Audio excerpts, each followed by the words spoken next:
Hey, what's up, Kings? So, I captured a still from this video relating to dating older women. And there's a lot of resources out there about why it's good to date older women and everything.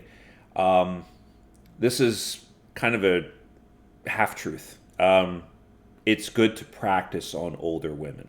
If you are young and establishing yourself in your 20s and you're trying to work yourself up in your career, your business, your physical appearance, your style, your personality, your mind, your emotional intelligence, those things are best suited. This is what you'd want to improve on in your 20s. But while you're doing that, you're horny.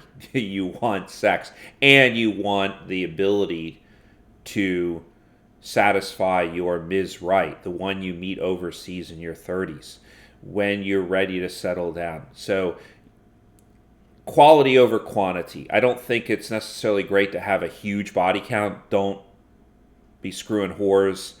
Don't be just hooking up with every woman. You can get diseases that way. You might get herpes or whatever. So, you want to establish quality. And I think the best way to do that in your 20s is what I did kind of like mid 20s is I started establishing situationships / friends with benefits with much older women, but attractive older women, ones who are recently separated and divorced, the Pilates yoga guru, those women who are keep themselves in good shape. They're horny. They're at their sexual peak. They're ripe for you as a 20-something male. They're not interested in men their own age. They even say they look old. They're not interested. They don't have the need to acquire financial or provision resources for men at that age. So they go for the young bucks, the young men who will satisfy them in bed and who have the trifecta, the abs, the hair, the stamina. You're not necessarily going to have all those things in your 50s as much, with some exceptions. But in average, on the aggregate, it's going to be peaked in your 20s. So take advantage of that. This gentleman has a graph about your sexual marketplace value. It rises for men and it falls for women with age. We've heard this before time and time again in the red pill community. This man's not even part of the red pill community. He's a psychologist, and he is. I think he is much more objective than the hardcore red pill community. So, and I'm not a big subscriber to all the different tenets. I think they have valuable insights into women, and they do have a lot of valid points. But I'm very careful about certain goofy tenets like she's not yours, it's just your turn, and all this goofy crap. So, but the sexual marketplace value there's a lot of truth behind what they say in that, in my opinion. So men in their 20s, there's this point in the graph, this kind of low sexual marketplace value, relatively speaking.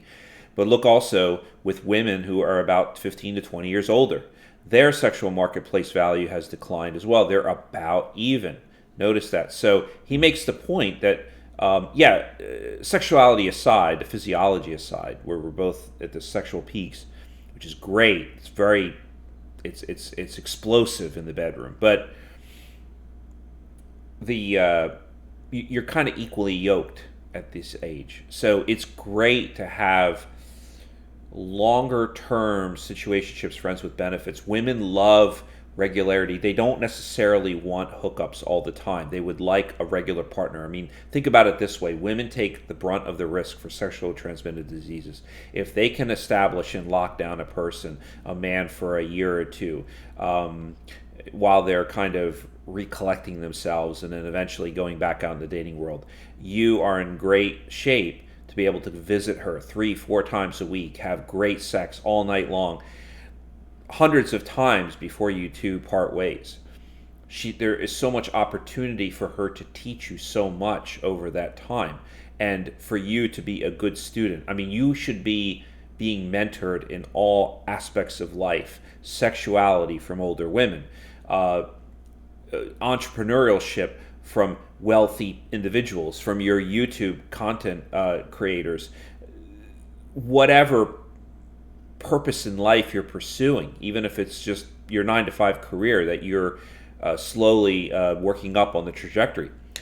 You have mentors in your life, and these women, think of them as your mentors. It seems weird that way, but this is the way it is. Do not fall for them. Do not think that you'll be in a relationship with them. Use them as they are using you. They will eventually settle down with some guy about their age after they kind of get their rocks off with you. You are both just enjoying each other's time, and make that transparent and well known. Of course, don't let her fall in love with you thinking that she can get you to commit to her and everything. Just use that opportunity. When you hit about, this should be doing this in your 20s.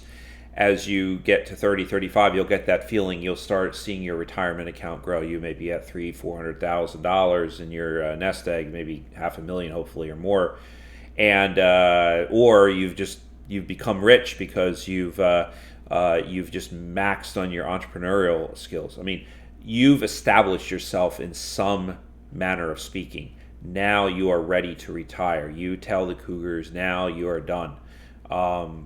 Some may cry over it. Some, they do catch feels. I've had that happen several times with the Friends with Benefits. Do not let it stop you. End it. Retire from that lifestyle. Go overseas. And if you're only going overseas for a little bit at a time and you're not able to establish then continue to have fun with the Cougars. Continue. Use that asymmetrically while you pursue Ms. Right. When you find her, then retire from Cougardom and focus on marrying younger. Hook up older, marry younger. It's that simple. All right, Kings, stay safe, and we'll see you next time.